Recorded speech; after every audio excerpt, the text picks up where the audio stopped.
Okay, I've got another super exciting one for you guys today, because there's a few things that have come out recently that might just hint us towards an Oculus Quest 2 Pro being showcased at Oculus Connect. Let me tell you more about that. So, yesterday I was tagged on Twitter by a Reddit user who seems to have found code in the latest Oculus Quest 2 update in regards to the Quest 2 Pro. And yes, I know we've seen code like this before. Basti has showcased it to us. However, this seems to be much more substantial. We seem to actually get features and specs and things that tell us how features work. And this would honestly make sense, the Quest 2 Pro arriving much sooner than we originally thought. Now, I have no concrete evidence of it being showcased at Oculus Connect or anything like that. This is purely speculation. But after I show you the Reddit thread and all the features, I'm sure you might at least somewhat think that it might be showcased during Oculus Connect. Now, this is even more proved by the fact that they've now showed us their glasses. They've released them. So they're clearly not going to be showing that off at Oculus Connect. We already know everything there is to know about them. So what else are they possibly going to show? It only makes sense for them to show us a headset. Now, let's move on to the Reddit thread because this really is super interesting. Also, the hair is sentient, don't worry about it. Here by user Reggie04, we have V32 firmware dive. Oculus Quest Pro references found in the firmware plus face and eye tracking confirmed. Now, we already knew about the face and eye tracking because once again, Basti had actually shown that to us on the server, but this goes a lot more into detail. So, here we go. The following string has been found in the firmware and explains how hand tracking works on the Oculus Quest Pro. Now let's remember, according to our speculations, the Quest Pro is going to have color pass-through cameras. Whether that's true, I have no clue, to be completely honest with you, but that is just speculation. It being the Quest Pro, I would assume that they would want to make AR quite a large possibility on it. And with black and white pass-through, it's just not 100% there yet. So, the string is, Quest Pro estimates your hand size and how they move, so you use your hands instead of controllers in VR. And with the Quest Pro being directly mentioned here, it makes you wonder, why on earth would they already have the Quest Pro in their code if they're either 1, not already testing it, number 2, not going to release it soon, or 3, they're already playing around with a finalized model. Now, I know that could all be thrown into a bag and said, hey, they're clearly just testing it in-house, this means nothing for you. But we also know that Oculus has beta testing channels for their firmware. Why on earth would they be releasing the firmware out into the wild with all these strings in it? Basically, what I'm trying to say is, Oculus has different channels for developers and us, and places where you can kind of get firmware slightly early. In fact, I think there used to be a beta program that you could join on the Quest to get firmware early. So why on earth would they be releasing this into the stable channel if they weren't going to have a device pulling from that stable channel to get the firmware? And according to me, you wouldn't really have a non-finalized device pulling from the stable channel.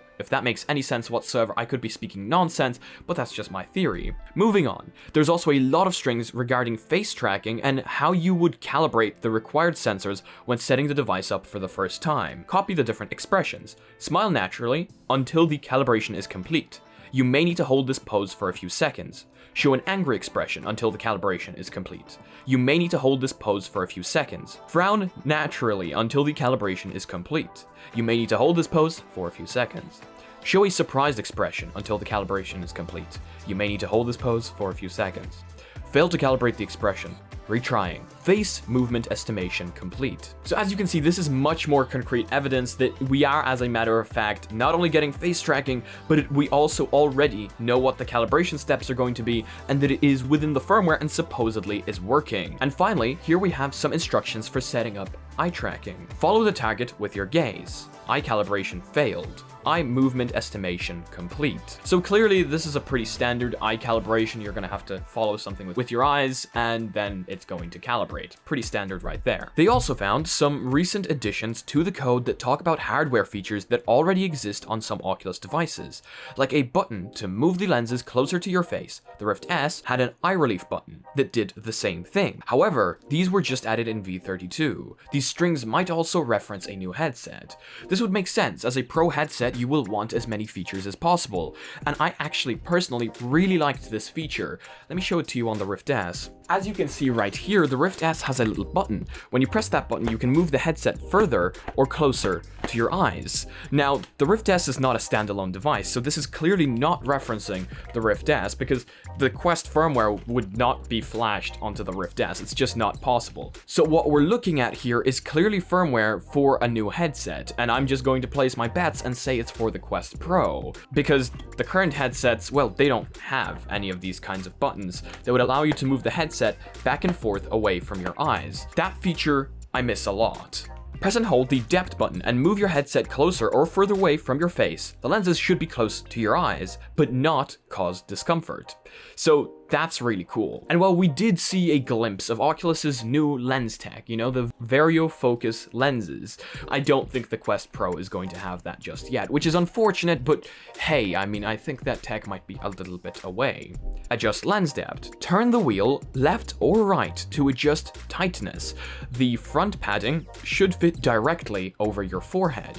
That one is also quite interesting, because it makes me think that the Quest Pro, or whatever headset they're talking about here, is going to have a Halo head strap. The padding pressing directly against your forehead clearly makes us visualize something basically exactly like the Rift S, and turning the knob on the back, well, that's pretty self-explanatory as well. So what's interesting here, though, is this being baked directly into the firmware. So either the head strap is not going to be removable and is somehow connected to the Oculus Quest Pro, perhaps with a battery in the back, just like the Vive Focus 3, or the head strap is going to have some sort of electronic part that allows the headset to recognize what type of head strap is connected to the headset. Either way, those are two really interesting theories, because this could also mean that the Quest 2 Pro is going to be a flip-up device, because with a Halo head strap, you can absolutely do that. As you can see, it clearly looks like a Quest Pro is coming sooner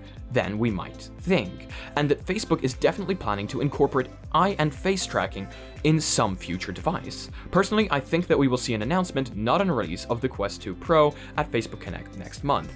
So I completely agree with that. I think, personally, that we will see something about the Quest Pro on Oculus Connect. It's not necessarily going to be a release, but it's going to be an announcement and possibly a showcase.